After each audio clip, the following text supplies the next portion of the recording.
Hello, I'm Brian Postumus with Colorado Parks and Wildlife. I'm the Northeast Region Hunting and Angling Outreach Coordinator. We're here today to talk about the basics of turkey hunting. Right now we're going to talk about different ways to conceal yourself out in the woods.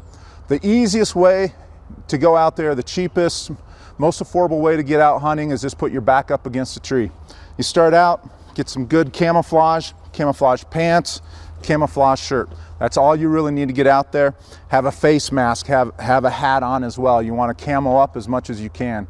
If you don't want a face mask, you can get some face paint and paint the bright parts of your face so you aren't visible to the turkeys as they come in. Remember, you're trying to avoid being seen by turkeys. They got great eyesight, they got great hearing. So slow movements, get camouflaged in there. If you want to spend a little bit more money, there's a leafy pattern. This just goes over your camouflage. It's almost like a ghillie suit, not quite to that extent, but it helps blend you in as well. You can buy some of these sets. They even have a face mask that you can use. If you want to go a little bit further and conceal yourself up, you can buy just a camo pattern and throw that over top of your legs, or you could kind of drape it across some branches, some grass that's out there just to kind of conceal you in. Again, it's a way to break up your pattern, just hide you in the woods, make you look a little more like you're blending in. We've got other options out there as well. I really like this for a single hunter going out. It's a little tripod setup here. You open the legs up in front, you got a tripod that goes in back, creates a place for you to set your shotgun. You can move these out, and it helps to conceal you. You set this out in front of you and you can have your decoys out front and hunt right from there. That's a great setup. You're going to be limited to just one hunter with that. You can get another blind. I call this a panel blind. And this is a blind that just rolls up, so it's great, easy to take with you out in the field. You got a couple of stakes you can set up out in front of you. You can conceal a couple of people behind this. Set it up behind you like this. There's a couple of guy lines that come out, and this will help conceal you out in the woods as well. Real easy. The thing I like about this is it's very lightweight, it's portable, and all my movement when I'm calling, if I'm doing anything, it's below the panel blind.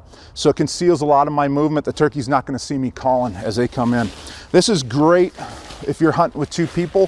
One person can call, the other person can be the hunter and getting ready to shoot. And finally, the biggest, heaviest one of all is going to be this panel ground blind, or a hub style ground blind. It's a little bit heavier. You can take it out into the woods. This is a great blind if you're willing to haul it out into the field. This is a great blind for youth and some beginner hunters, also for some bow hunters as well. Conceals a lot of movement. We're going to open this up and show you how to open it up and take it down. What we have here is a Primos double bull hub style ground blind. There's all sorts of ground blinds out there. We're just going to show you this style, but there's all sorts of great options that are out there. When you're shopping for ground blinds, if you're a bow hunter, what I want you to think about is the size of the window openings, the size of the blind, because if you're drawing back that bow, you have to have a little bit of room to draw back. And think about the size of the window openings that you have as well. If you have a blind that has real tight holes, it's great for shotgun. But for archery hunting, for bow hunting, you want to have a little bit bigger window because your sight window is slightly above your arrow. So you don't want that arrow to hit the blind itself. Let's get started opening this up. It comes in a handy pack here. When you open it up, what I like to do is get the bottom, the black side, on the ground. When I do that, now I'm going to look for the top.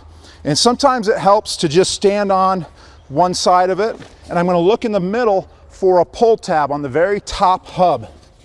You just got to give it a little bit of a yank. When I do that, the top comes up. Each other side, the next four sides, same thing. So just stand on that, look for the pull tab,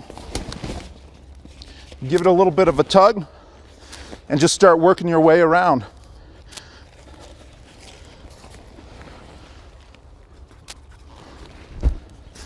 The pull tabs also function for your stake guy lines.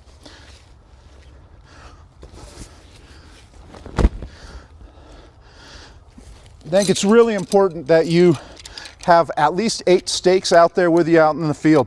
One for each guy line that comes out. another stake to go in the corners of the blind. If the wind is blowing, this will just get picked up in the wind. It could be a big camouflage bowling ball rolling out of the county. When you set these blinds up, think about a couple of things. Number one, figure out where your decoys are and have the opening, just the one window open. It's open to your decoys. Leave the backside closed. That way the turkeys can't see your silhouette moving in the blind. I also recommend wearing a black sweatshirt, black face paint, or black mask. You notice the inside of this blind is black. It'll help conceal you if you're black as well. When you're in here, you can either have a shooting stick setting up here for your shotgun, or you can have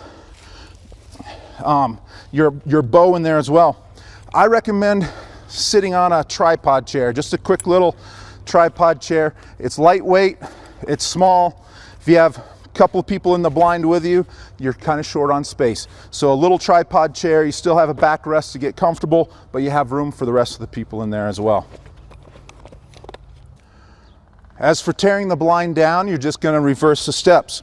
Take all the stakes out first. Make sure you put them on your bag so you don't lose them out in the field. And then just start pushing at the hubs. Just push in. You can move your way around the blind.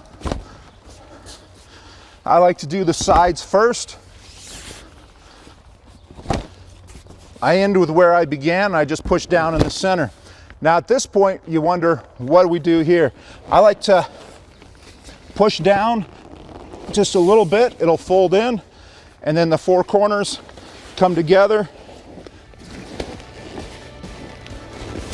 There we are, and we can pack it away and leave.